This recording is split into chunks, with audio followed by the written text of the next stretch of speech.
You remember John Ensign scandal? That's the senator from Nevada who was having sex with his top staffer's wife, okay?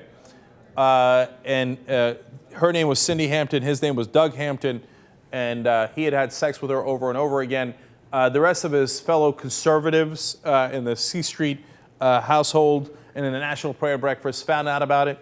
In fact, the leader of that group is Tim Coe, was in a parking lot while Ensign was in a hotel room banging his staffer's wife, called him and said, hey, listen, I know where you are, I know what you're doing, put your pants back on and get out of there. And Ensign wouldn't do it. He said he was going to leave the affair and not do it anymore, and then he broke down and went back and had sex with her again. On Christmas, when their families were together, that's when they revealed to their families that they'd been sleeping with one another. The whole story is revolting. In the middle of this story, Doug Hampton, the guy who was cuckolded by Ensign, one of my favorite words, goes and makes a mistake of telling Fox News about it. He says, oh, I got, you won't believe what Ensign did. He sends it to Megyn Kelly. Megyn Kelly's like, yeah, okay, good one. I'll tell the bosses and we'll see how we can protect the Republican senator.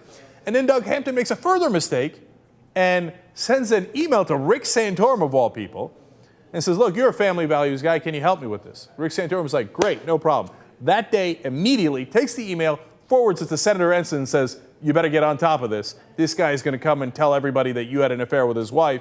Make sure that you can, do damage control, whether, you leak something bad about Doug Hampton, you get out in front of the story, whatever it is. But here's what Rick Santorum is basically saying. I don't give a damn about Doug Hampton. I don't give a damn about family values. I don't give a damn whose wife is getting slept with. I got to go protect my buddy, my so-called conservative buddy.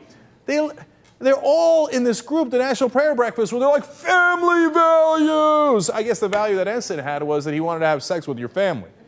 So, and then Santorum hears about that and goes, great, how could I protect him? How could I help him?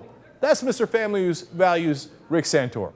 Now, you haven't heard a lot of these stories about Rick Santorum because he was irrelevant before. No one bothered to tell you all the skeletons hiding in his closet or the skeletons that he helped other people hide in their closets, right?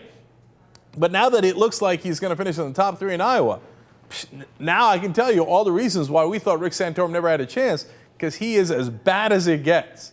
Whether it's leading the K Street Project, whether it's covering up affairs of his fellow so-called conservative senators, whether it's his hypocrisy on tort reform, and the list goes on and on.